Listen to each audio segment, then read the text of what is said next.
They are the most mysterious of beings. Gods, angels, aliens, or ordinary men with incredible knowledge and wisdom. Nobody is sure.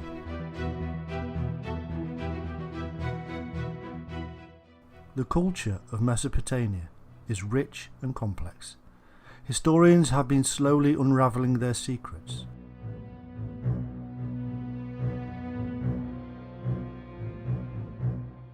From the Epic of Gilgamesh to the many references of them in other cultures, the mystery of the Anunnaki is becoming more clear.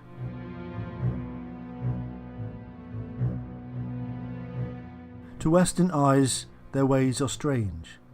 Over hundreds of years they have been called gods and angels, and now in our modern age many see them as aliens visiting Earth and bringing great knowledge.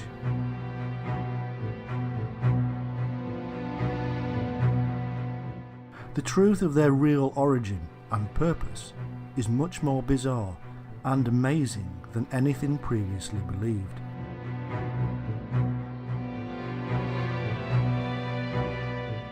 Prepare to witness the demystification of a sacred and ancient past.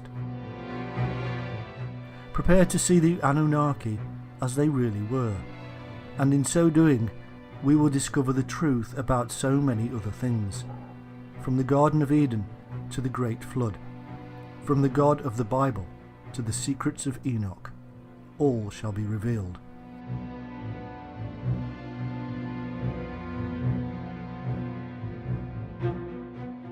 In truth, the Anunnaki are a group of ancient Mesopotamian deities. They are to be found in Sumerian, Akkadian, Babylonian and Assyrian cultures. The exact numbers, descriptions and roles all contradict each other. According to the earliest Sumerian texts, the Anunnaki were the most powerful of gods in the rich pantheon and were descended from An, the greatest of the gods.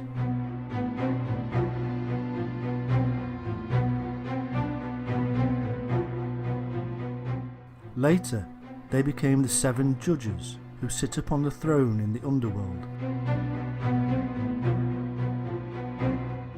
They remain this way for some time, even in the Epic of Gilgamesh. According to old Babylonian texts, they were gods of the underworld, not of heaven. The name simply means offspring of Anu or An, the sky god, and Ki. The most prominent and probably well known of the Anunnaki was Enlil, who cleaved heaven and earth in two.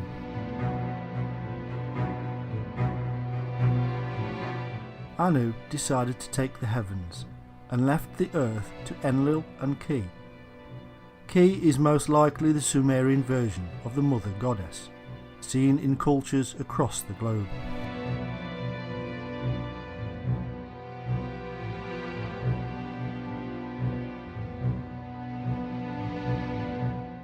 The physical evidence of worship of the Anunnaki is scarce.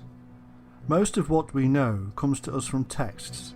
It appears that each of the Anunnaki were worshipped separately in individual cults, and because of this, no evidence of them as a group has been found. No image of them all together. As such, the practices of worship of the Anunnaki is thin on the ground.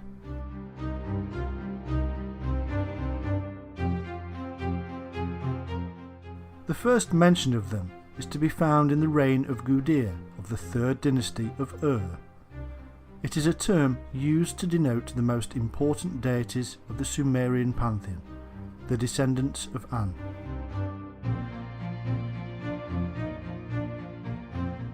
Exactly which deities were members of the group referred to as the Anunnaki is difficult to know. There is no complete list of them that survives. One of the texts mentions 50 or so members of them associated with the ancient city of Eridu, and yet when we read of the descent of Inanna into the underworld, there are only 7. They are judges who condemn her to death.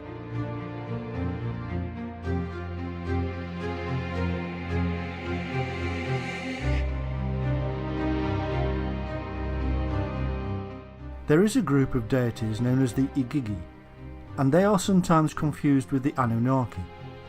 However, in the poem of Ira, both groups are different. In one flood myth, the Igigi are 6th generation gods who perform labours for the Anunnaki. However, after 40 days they revolt against their masters, and so Enki, one of the Anunnaki, replaces them with humans.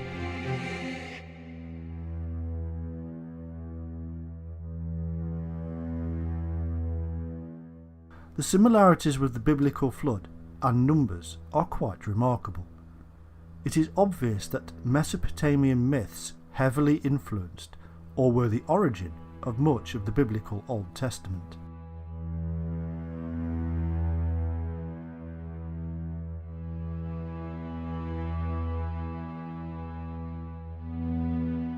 In the Babylonian creation text known as the Enuma Elish, the god Marduk divides the Anunnaki and gives them roles.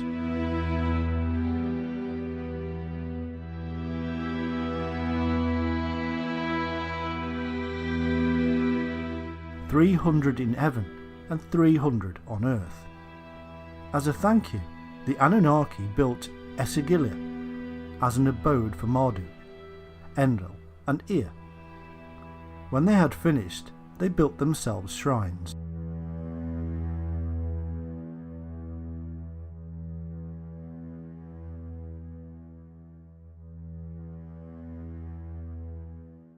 In later Assyrian texts, they were offspring of Anu and Ki, who were brother and sister, and themselves children of the gods of the celestial poles, and whose heritage stretched back to the original gods Tiamat and Abzu.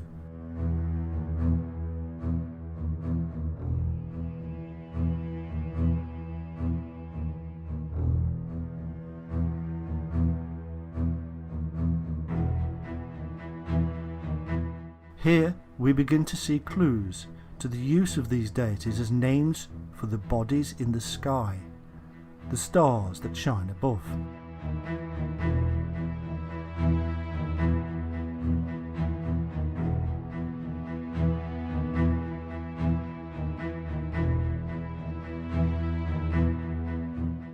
This, then, is the brief knowledge we have of the Anunnaki. Now we must delve deeper, and to do so we must enter their world.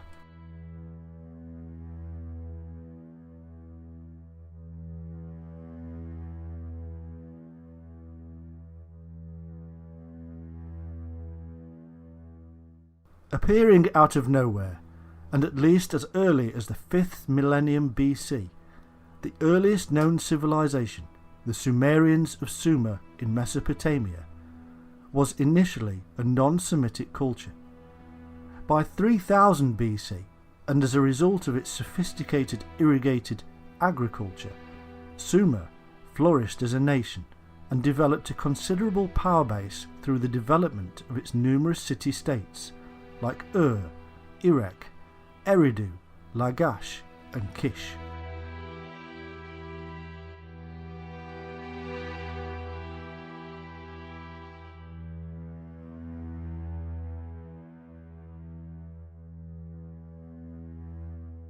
It is said that the Sumerians invented cuneiform writing and were way ahead of their time, having advanced knowledge in music, poetry, art, mathematics, astronomy and science.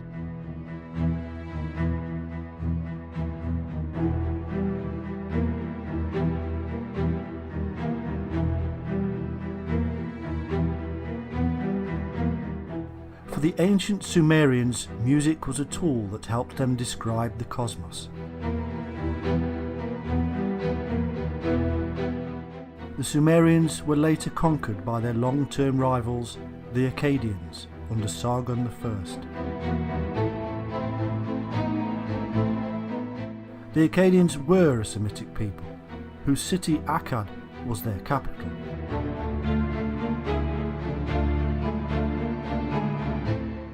After 2000 BC, Sumeria Akkad declined as a nation and was later absorbed by the expanding empires of Babylonia and Assyria.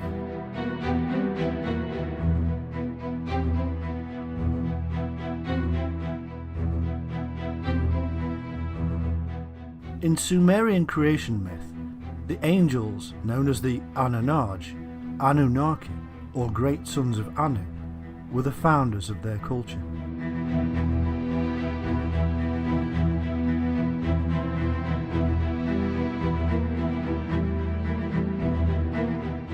The names Angel, Anunnaki and Anakim have much in common. They are indicative of the ancient ancestors who brought the secrets to the rest of the world.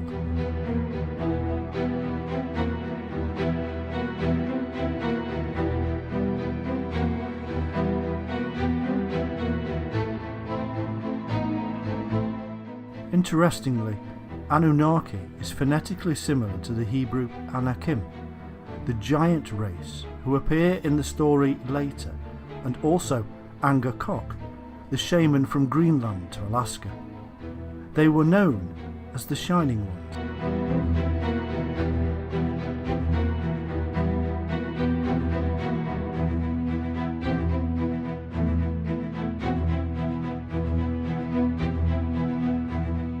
The earliest accounts of the Shining Ones can be found in four principal sources. Firstly, in the Sumerian tablets from the Library of Nippur, where they are named the Anunnaki.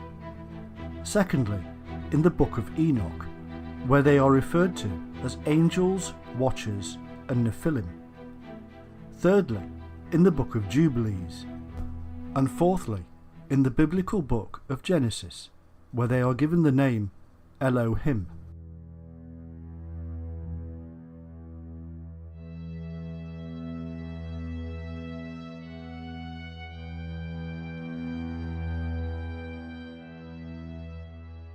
The Sumerian El is usually translated as God, but the feminine Elohim is the plural of El.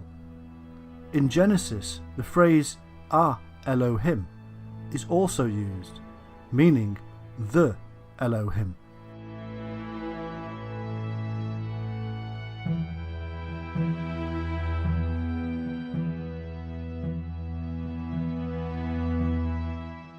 El means brightness and shining. Indeed, the Semitic word El is found in many ancient languages. For instance, the Anglo-Saxon elf means shining being, and so El needs to be translated not as God, but as the Shining One, and Ah Elohim, being plural, should read the Shining Ones.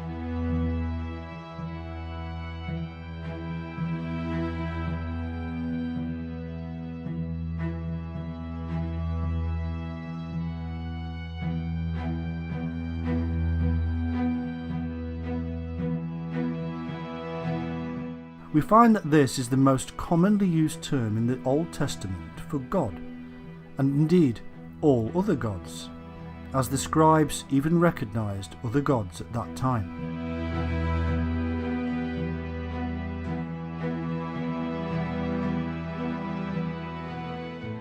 The name Sumer comes from Shumer and means literally the land of the watchers. It is none other than the ancient biblical land of Shinar, which amazingly means the place of the Shining Ones.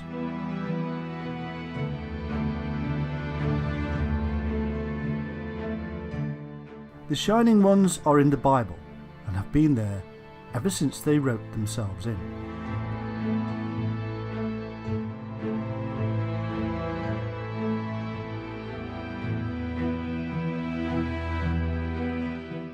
Elohim is usually translated incorrectly as Lord, and if you read the Bible and replace Lord, and don't forget about the added words, with Shining Ones, you will see a remarkable difference. A reading now of how it was meant to be. We now have the shining light of knowledge, spoken of in 2 Corinthians 4:6. The Lord God of the Bible is the light who gives birth to the divine spark of Christ. A pure reading of the global understanding that God was the basis for illumination, the fire, the sun, the light, and heads of those that shine from that brilliance, the source of intelligence itself.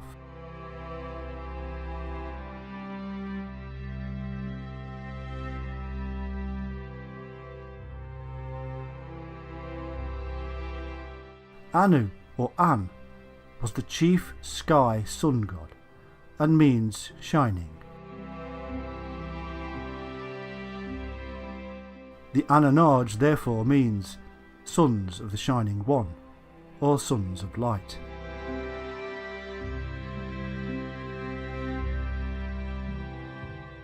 In Ireland, the term for shining was Ain. There may be a connection here with the Tuatha De Danann, the Shining Ones of Ireland, and the serpent cult that St. Patrick had removed from the Emerald Isle.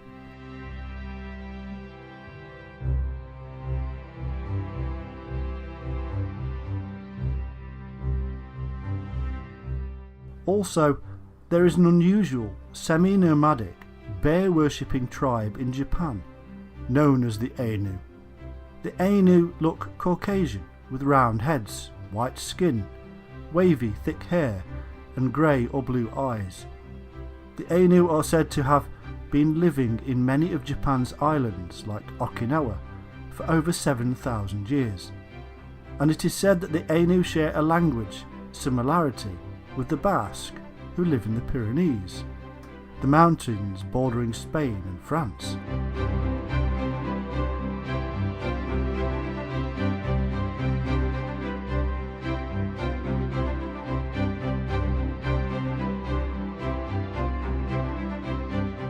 Also interesting is the fact that in these Ainu regions a number of stone circles have been found with a slender, upright stone in the centre, similar to those found in the British Isles and elsewhere.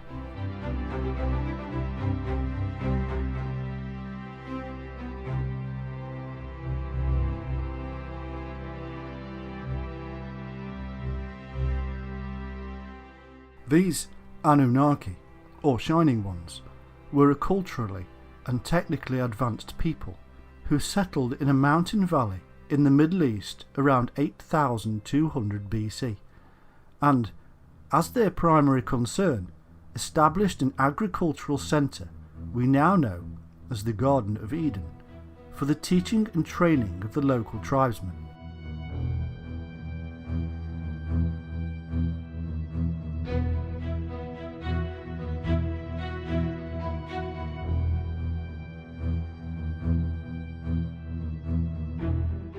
They were described as the shining countenanced lords of cultivation, elevated to gods.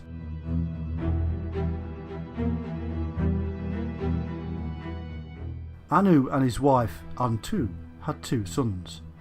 Enlil, the storm god, ruled the air and atmosphere, and Enki, the water.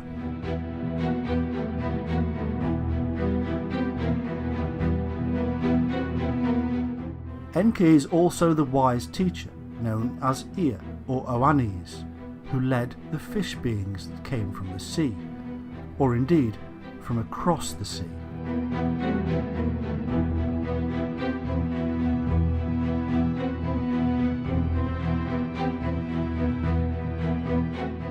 Enki was depicted as a goat with a fish's tail, which became the sign of Capricorn.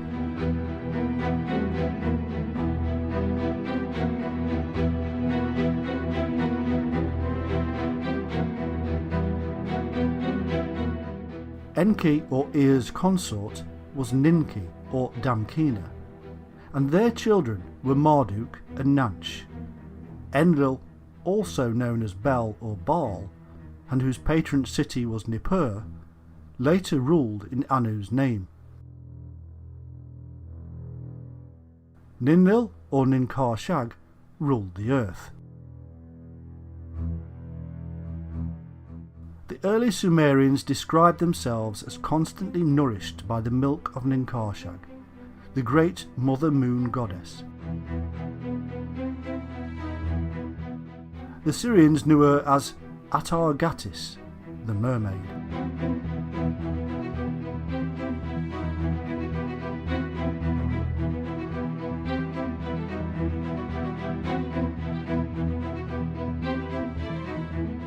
The son of Enlil and Ninlil was the war god Ninurtu, also known as Nimrod, and like Horus and as Osiris, he became associated with the star constellation of Orion.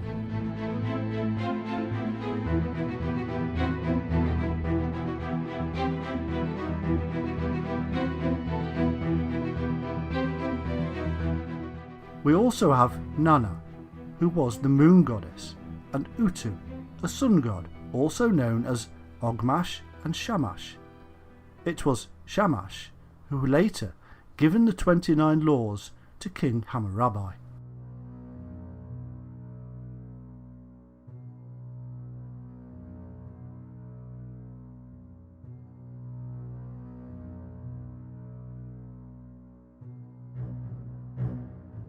There is also Inanna, or Ishtar, who was associated with Venus, as symbolised by the pentacle.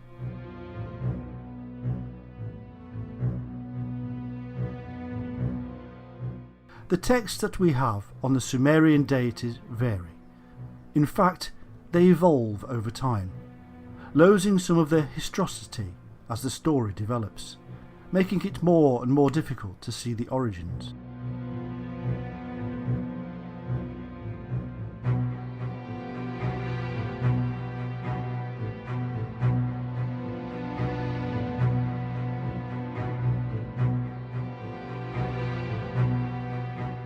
Trying to bring clarity to the tales of Sumerian and Mesopotamian deities is like trying to learn Mandarin backwards.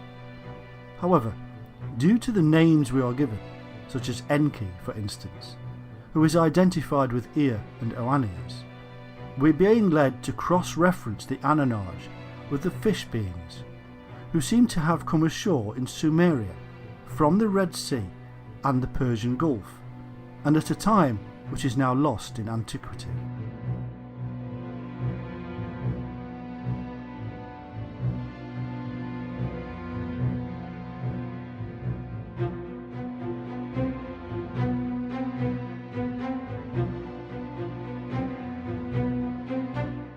Indeed, we find that both are the same people, and that the fish beings are also the Anunnaki shining ones, the gods of Sumeria, and the Elohim of the Bible.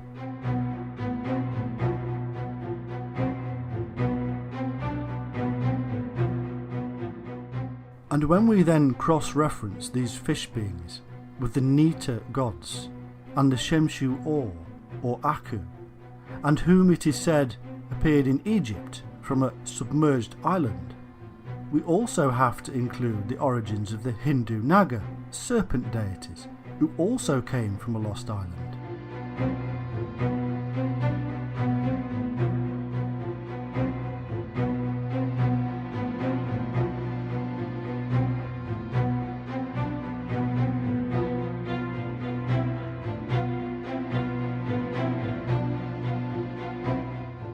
It can easily be concluded that the shining ones of Sumeria, Egypt and India were really incoming people from a lost or destroyed land.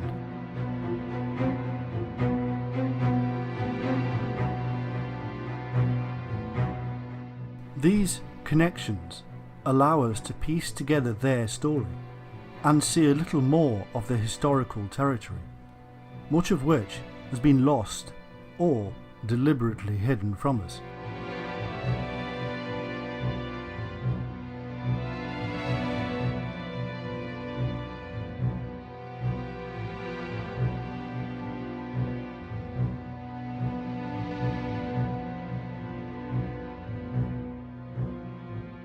We can see then that these shining ones, who later became worshipped as the Sumerian pantheon of gods and goddesses, seem to have been a dynastic ruling family or clan, Anu, the chief authority, became the universal Father God, as a pictograph from his founded city of Uruk, dated to 3000 BC, depicts.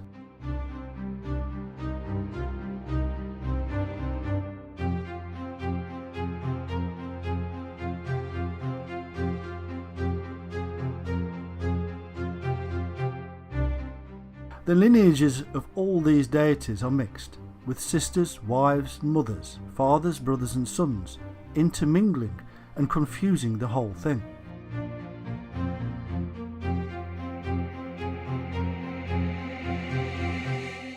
Considering the many thousands of years between the composition of these texts and the actual existence of these peculiar peoples or beliefs, this is no surprise.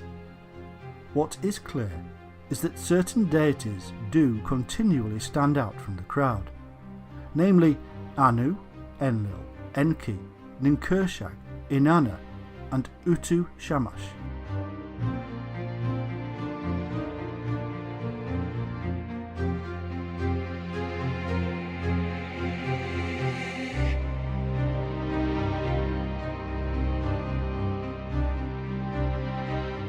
And that the form and structure of these deities would go on to spawn Egyptian, Greek and Roman pantheons for centuries, if not thousands of years.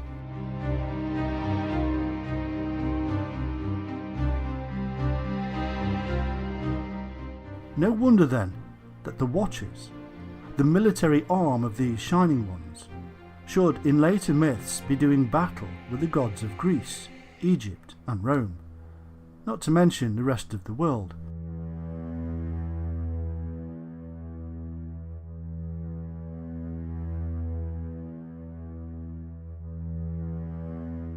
Just as the fallen insurgent Nephilim or Watchers do battle with their own ruling family of Shining Ones in the Bible.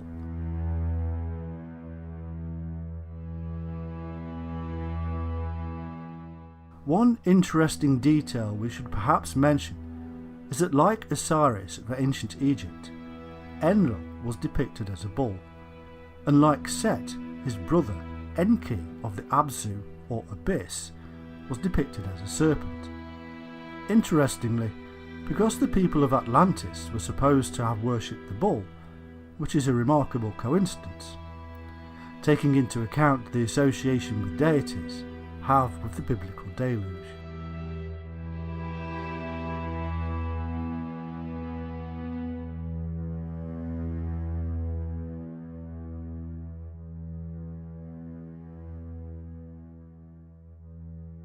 It is said that Enlil, who took over as the leader of the Shining Ones, lived for thousands of years.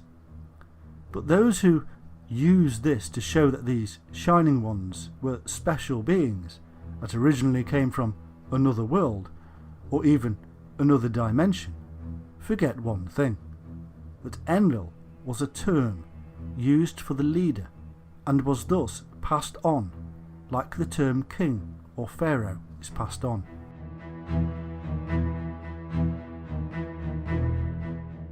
It was also the title of the sun, which of course would seem to be eternal.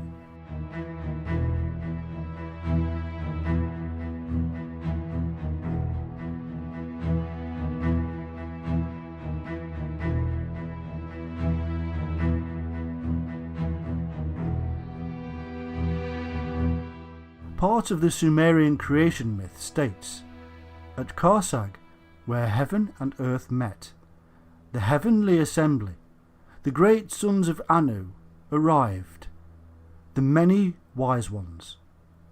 The Anunnaki seem to have arrived from another land across the sea. They brought with them special knowledge, unknown to the previous inhabitants.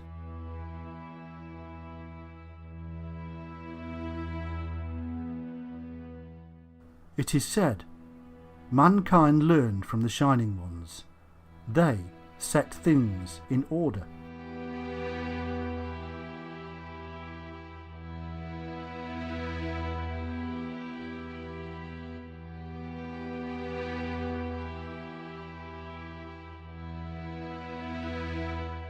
we could ask why they felt they had to set things in order. Perhaps this order has something to do with the chaotic aftermath of a global calamity that had destroyed their homeland, according to the accounts. A flood, for instance, that appears in myths across the world.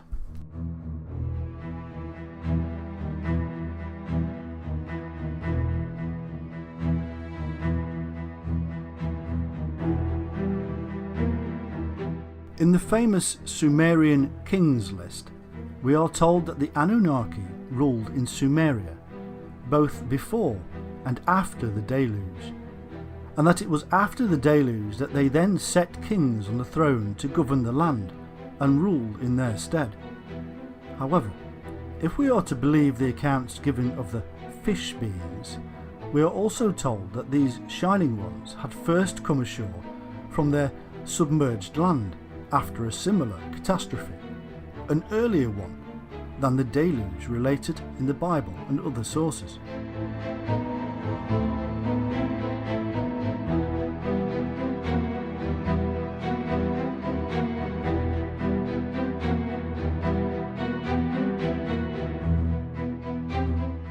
Could these great global flood disasters in fact be bringing together tales of a much earlier flood, and so scientists are searching for the wrong period? It's possible that the Shining Ones knew when these catastrophic events were going to happen and had predicted the deluge, hence Noah being warned to prepare for the event.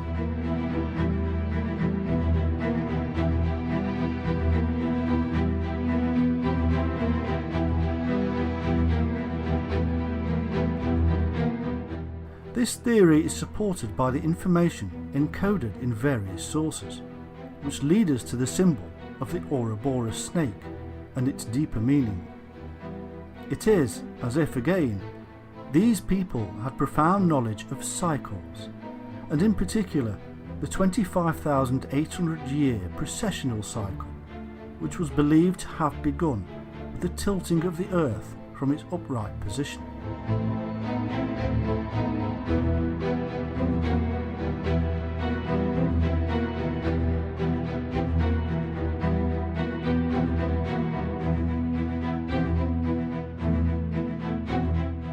It would appear that it was believed that these recurring catastrophes were linked to the beginning and end point of the precessional cycle, linked to the very event that caused the Earth to incline in the first place.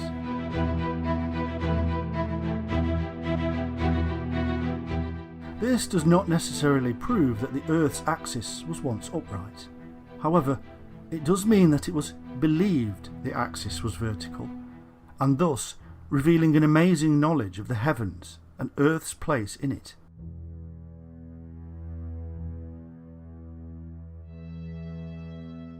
There is evidence that the ecliptic centre was the abode of the Father God, as this was actually named Anu, as well as the Eye of Ra by the ancient Egyptians.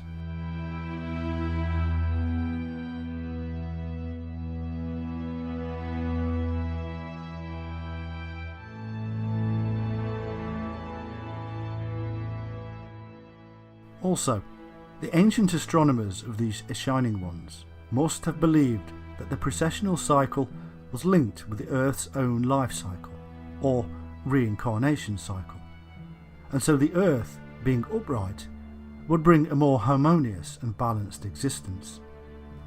No more global catastrophes, and no birth, death, rebirth cycle. In other words, the Earth, like the spiritual man who seeks to come off and out of the reincarnational cycle, and all cycles for that matter, would have been seen to be in the perfect position and the perfect spiritual condition.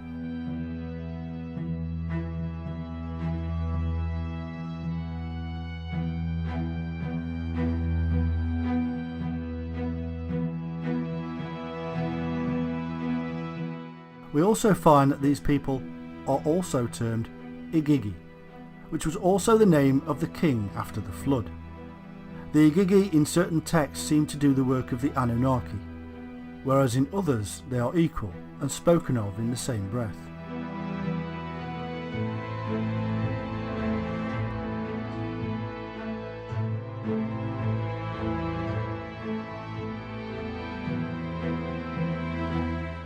In the Epic of Anzu, the Igigi are superior in the sense that the Anunnaki are of the Abzu, or the deep. This, of course, must remind us of the Hindu ideas of the Naga, serpent deities who reside in the deep, and are no less holy for it.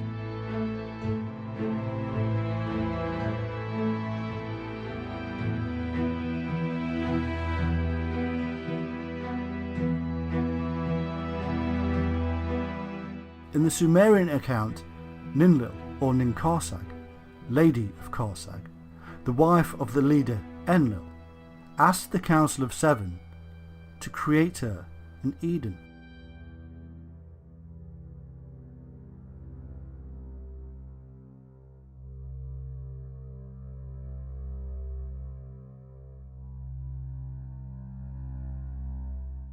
This is the very same Eden, or plateau, as in the Bible myth, and the Council of Seven is the same as the seven archangels, or messengers of the Bible, who came down from heaven, or the mountain, or cosmic sky.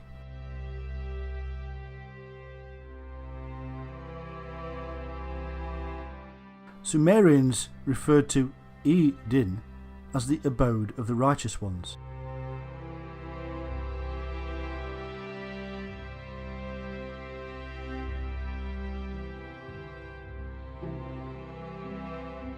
The tree of life and the tree of knowledge that stood in this Garden of Eden are the secrets of the Shining Ones.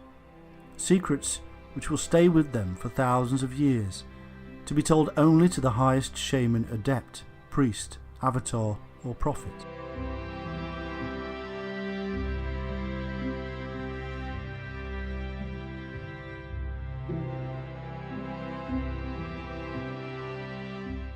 In their dreamlike trances, the shamans saw and experienced the tree which took them to heaven, and which later became the tree of life in the Hebrew Kabbalah system.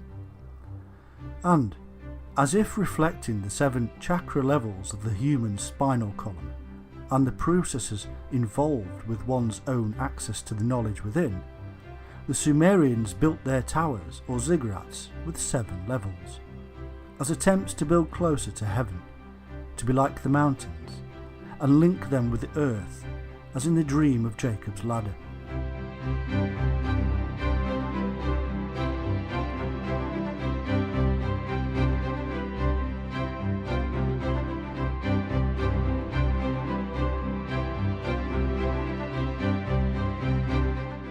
It is said that these shining deities also lived at the top of the ziggurat or pyramid, the great house. We now know what the ladder and these temples really stand for symbolically, but was Jacob's ladder a similar construction somewhere in the Near East?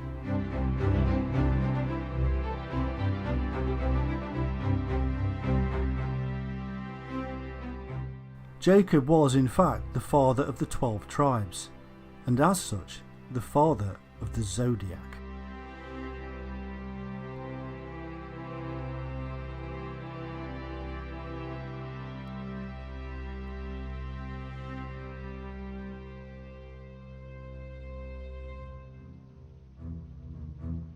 Reuben, Jacob's first son, was Aquarius, hence the reason he was unstable as water.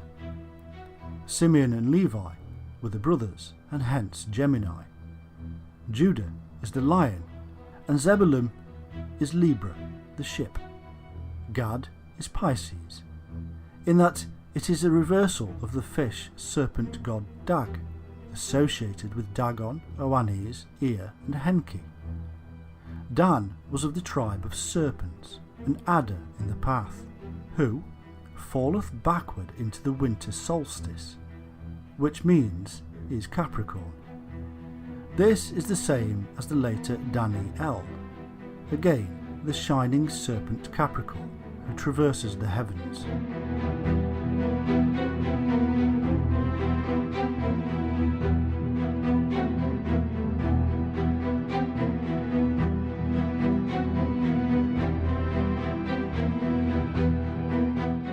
We can now see that most of these myths and stories are mere transliterations of astro-theological ideologies associated with the zodiac, and also the precessional cycle, which can be used as means to find relevant periods in history.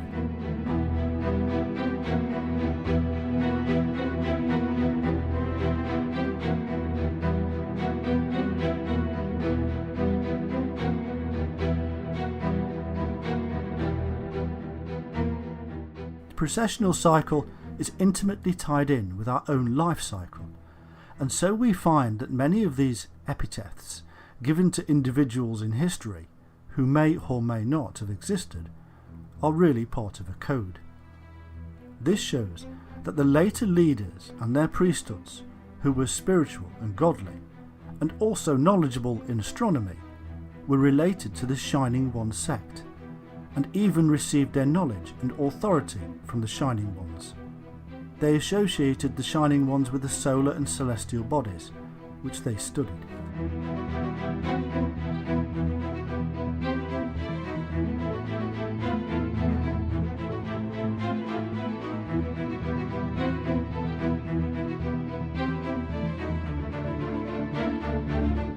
The 7 Shining Ones, or 7 sages of different cultures, later became the gods, in men, incarnated as man, only then to be reunited with the Father God after death. This is basically the Christian myth. It is the celestial bodies being written down in human form, a pantheon of 7 and corresponding with the 7 planets in the heavens.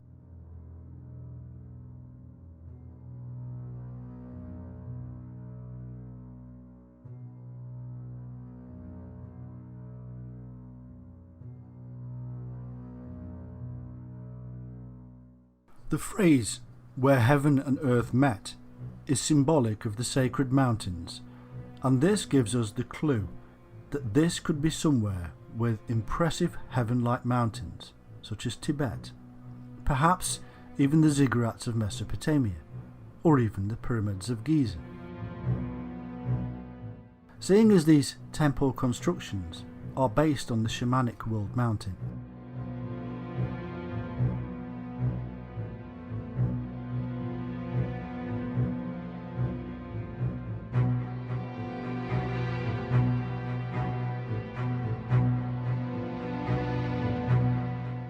we can see then that many of the details included in the stories related to the activities of these Shining Ones are really based on these astro-theological movements, which they understood to a great degree, and have been encoded in these myths and stories as a means to preserve this knowledge and also convey this process to those who could understand it.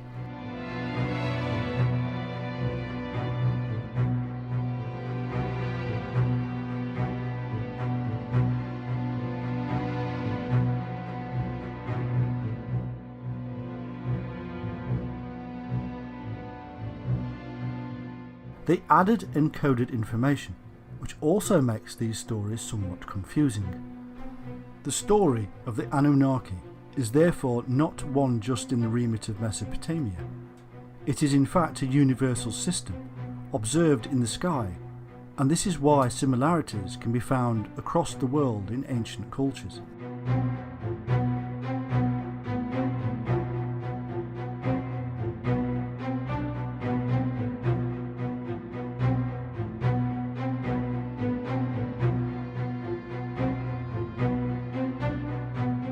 The biblical flood myth matches that found in Sumerian Epic of Gilgamesh, and ends with the Tower of Babel in Babylon, which was part of the Sumerian Empire. This shows that the secret knowledge associated with the Shining Ones ended up, and at that time, in Babylon, and then moved on from there.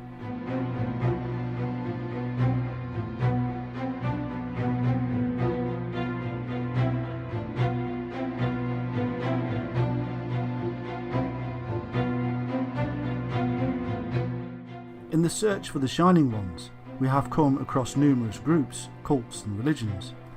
In ancient Sumeria, we find the Egregor, or Watchers, who are thought to be the angels of the Lord from the Bible, and again the numerous epitaphs given to them tells us they too were the Shining Ones. Enoch wrote about them, in fact for them, in the Book of Enoch, which was later suppressed.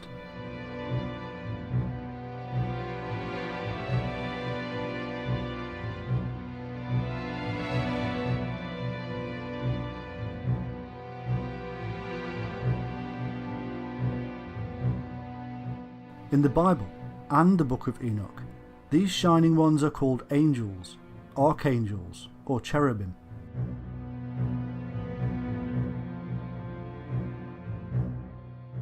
Unless the literature is purely apocryphal, we find that in the Bible, the angel figures are simply earthly men.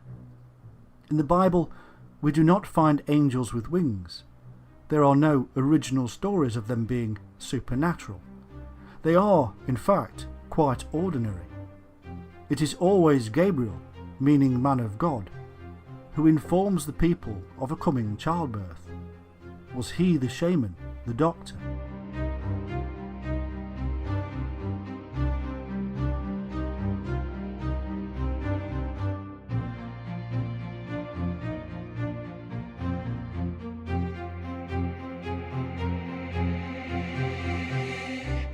Michael is the warrior and protector, accompanied by angels wielding swords. Each and every one of them has their own specific duty, an earthly duty. People with titles, angelic titles, as messengers and ambassadors of God, just like the early shaman.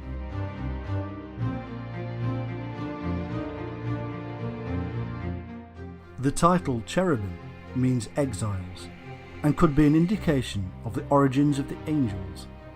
Maybe they were ordered to leave somewhere for not conforming. Perhaps Eden, where they had previously been the watchers or guardians of the garden.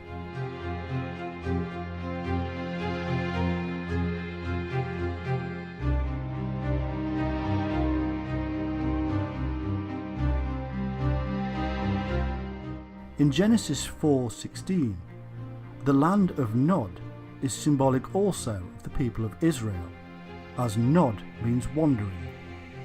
It is not much of an extrapolation to assume that the priesthood were also wanderers.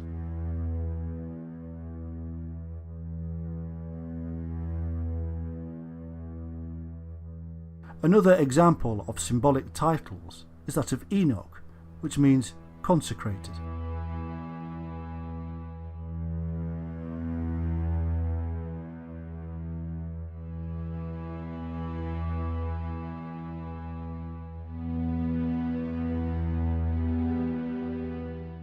When Cain and his wife bore Enoch and built a city called Enoch, we have the people of Cain being consecrated before God. Enoch, the consecrated one, would later write up the history of these fallen wanderers who spread across the globe as the great Shining Ones, teaching, measuring and building the world's most mysterious ancient monuments.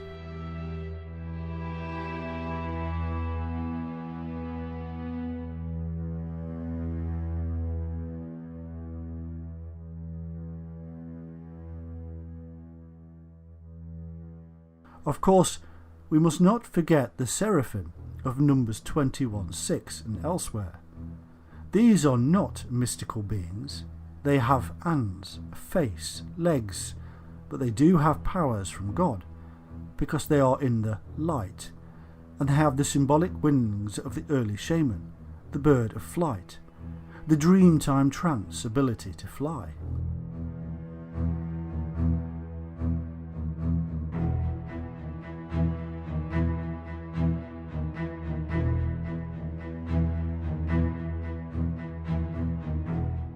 Their name means Shining Ones, or fiery serpents. They are enlightened beings via the power of the serpent.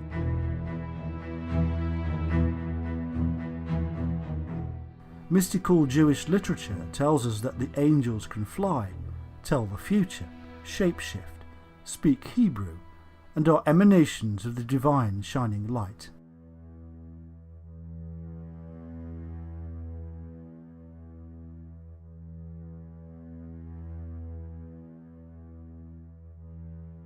In the Old Testament, God is indistinguishable from the angel or messenger, known as Yahweh. He looks the same and acts as his representative. There is no difference here from the Babylonian, Egyptian and shamanic practice.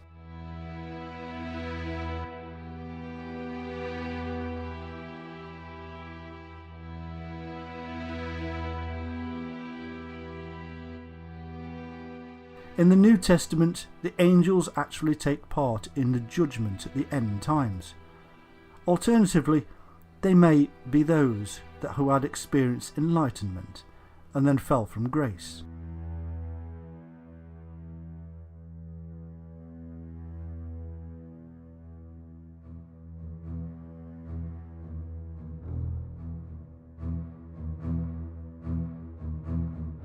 We are told that the Nephilim, or Watchers, began to mix with the indigenous people.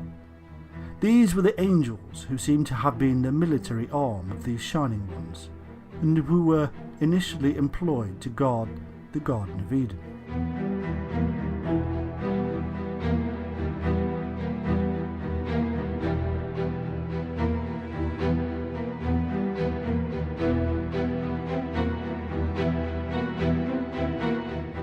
And it came to pass, when the children of men had multiplied, that in those days were born unto them beautiful and comely daughters. And the angels, the children of heaven, saw and lusted after them, and said to one another, Come, let us choose us wives from among the children of men, and beget us children. And Semjaza, who was their leader, said unto them, I fear ye will not indeed agree to do this deed, and I alone shall have to pay the penalty of a great sin. And they all answered him and said, Let us all swear an oath, and all bind ourselves by mutual imprecations, not to abandon this plan, but to do this thing.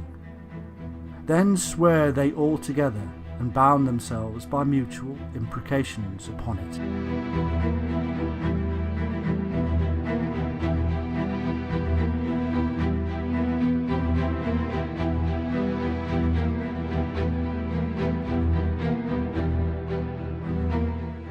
From this union, a hybrid race was produced, a race of giants, so we are told.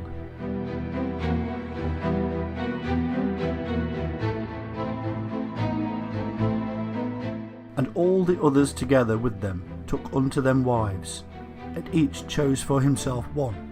And they began to go into them, and to defile themselves with them. And they taught them charms and enchantments, and the cutting of roots, and made them acquainted with plants. And they became pregnant, and they bare great giants, whose height was 3,000 ells, who consumed all the acquisitions of men. And when men could no longer sustain them, the giants turned against them, and devoured mankind. And they began to sin against birds and beasts and reptiles and fish, and to devour one another's flesh, and drink the blood. And then the earth laid accusations against the lawless ones. And then Michael, Uriel, Raphael and Gabriel looked down from heaven, and saw much blood being shed upon the earth, and all lawlessness being wrought upon the earth.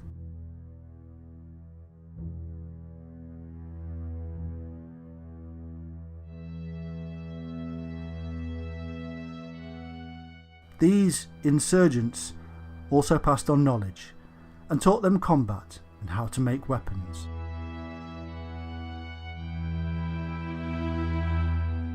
And Azazel taught men to make swords, and knives, and shields, and breastplates, and made known to them the metals of the earth, and the art of working them, and bracelets, and ornaments, and the use of antimony, and the beautifying of the eyelids, and all kinds of costly stones, and all colouring tinctures. And there arose much godlessness, and they committed fornication, and they were led astray, and became corrupt in all their ways. Semjaza taught enchantments and root cuttings, Armoros the resolving of enchantments, Barachgal taught astrology, Kokabel the constellations, Ezequiel the knowledge of the clouds, Araquiel the signs of the earth, Shamsiel the signs of the sun, and Sariel the course of the moon. And as men perished, they cried, and their cry went up to heaven.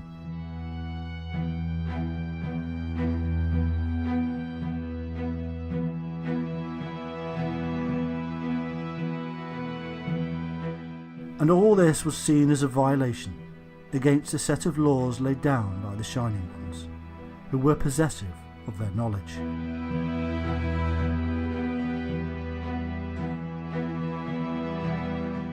Thou seest that Azazel hath done, who hath taught all unrighteousness on earth, and revealed the eternal secrets which were preserved in heaven, which men were striving to learn. And Semjaza, to whom thou hast given authority to bear rule over his associates. And they have gone to the daughters of men upon the earth, and have slept with the women, and have defiled themselves, and revealed to them all kinds of sins. And the women have borne giants, and the whole earth has thereby been filled with blood and unrighteousness.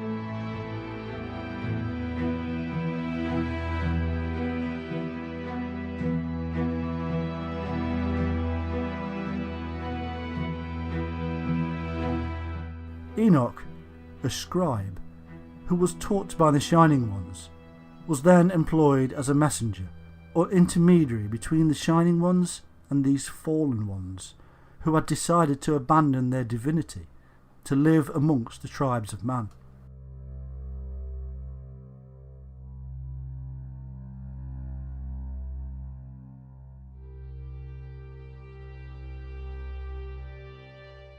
Enoch was then sent to tell the insurgents that a severe sentence had been passed on them, and that they were soon to be punished.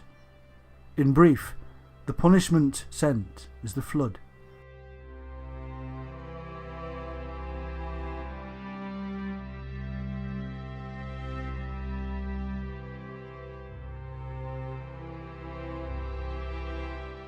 It is as if the Shining Ones wanted to wash away the sins of the earth that had been created by their own kind, the fallen ones.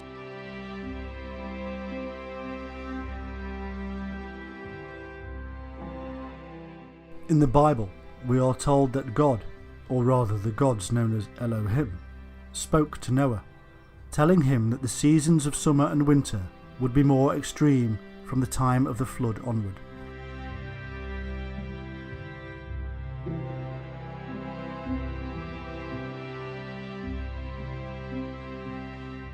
This both supports and is supported in turn by the book of Enoch, which states how, in those days Noah saw that the earth had sunk down, and that destruction was nigh. And he said, Tell me, what is transacting upon the earth?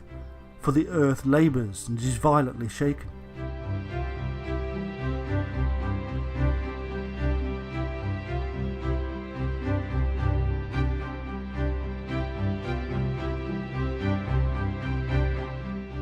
In the King James Version of the Bible we find this: Behold, the Lord maketh the earth empty, and maketh it waste, and turneth it upside down, and scattereth abroad the inhabitants thereof. The earth shall reel to and fro like a drunkard.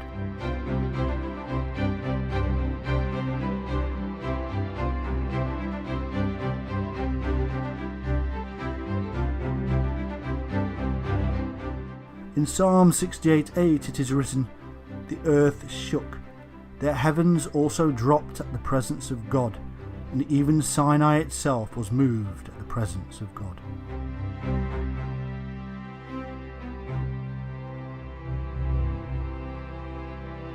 The heavens dropping would mean that to the observers in the Sinai region, the earth beneath their feet was tipping relatively upward and northward.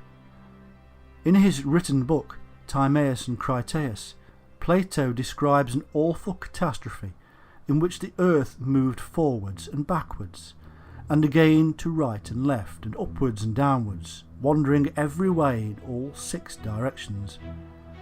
But as many scholars and researchers have now acknowledged, the God of the Bible and his angels are said to be the Sumerian Anu and his sons and entourage, the Anunnaki or Shining Ones. who are reported to have landed in Mesopotamia and there created the Garden of Eden. And so we must now draw a conclusion. When we first started out in this task of discovering the Anunnaki, we found a complex and mystifying series of tales that seemed to make little sense.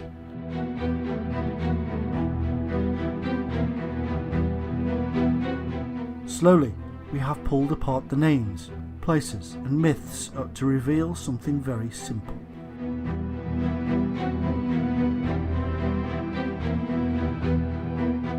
Many thousands of years ago, something catastrophic occurred, and a highly knowledgeable and wise people fled.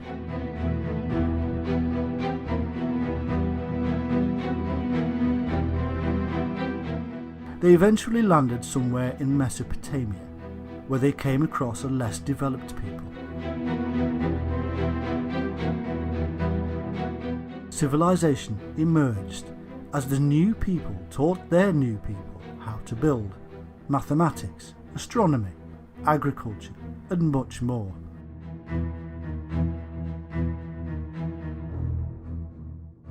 Their wisdom was so great that later generations would call them gods and angels.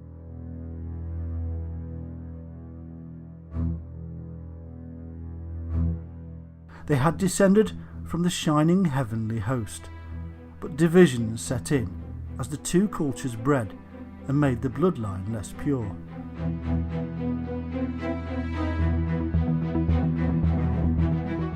The Watchers, who had gone bad, and the Shining Ones, who were not happy. In a simple tale that has become very complex over vast periods of time, in our age it is being confused yet further by the addition of extraterrestrial origins for the Anunnaki. There is, however, no need for such imaginings. There is simply a need to understand the time, culture, belief systems and mind of our very human ancestors.